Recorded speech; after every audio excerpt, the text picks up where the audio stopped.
দিঘির পজিশনিং সবার কাছে কিউট বেবি হিসেবে সে নায়িকা রূপে পারফর্ম করে দর্শকপ্রিয়তা পায়নি। অনেক কারণের মধ্যে অন্যতম ফ্যাক্টর হিসেবে কাজ করেছে সবার কাছে তার শিশুশিল্পী হিসেবে স্ট্রং পজিশনিং।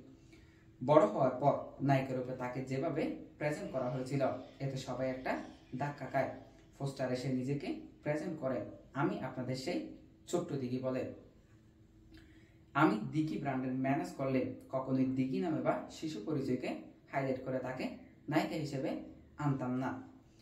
অডিয়েন্সকে বলতাম না যে এটাই সেই ছোট্ট দিঘি। একসময় নায়িকা হিসেবে পজিশনিং দাঁড়িয়ে গেলে তখন সবাই জানতো যে এটা হচ্ছে ছোট্ট সেই দিঘি। কিন্তু প্রথম সিনেমাতেই গোটা করে প্রচার করা হলো আমি আপনাদের সেই ছোট্ট দিঘি। এখানে নায়িকা হিসেবে তার পজিশনিংটা কনফিউজিং হয়ে যায়।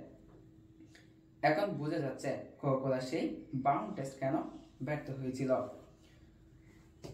বাউন্ড টেস্টে কাস্টমারের বুটের ভিত্তিতে তারা নিউ কোক বাজারে ছেড়েছিল, কিন্তু কাস্টমারের ব্রেক আগে থেকে সেট হওয়া পজিশনিং এর সাথে টেস্ট ম্যাচ না করায় তারা নিউ কোক রিজেক্ট করেছিল।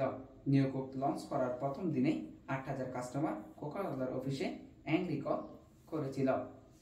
পরে তারা আবার কোকের প্লাস্টিক স্টেজে ফেরত যেতে বাধ্য হয়।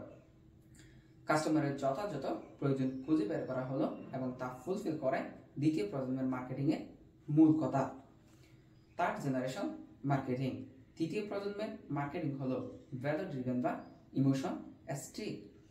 এখন শুধু কাস্টমারকে সন্তুষ্ট করলে হবে না, সমাজে ও পৃথিবীর কল্যাণে ব্র্যান্ডকে অবদান রাখতে হবে।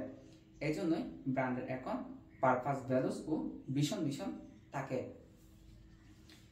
ইমোশন গ্রাফ করতে কাস্টমারকে এখন আর কাস্টমার ভাবলে কাজ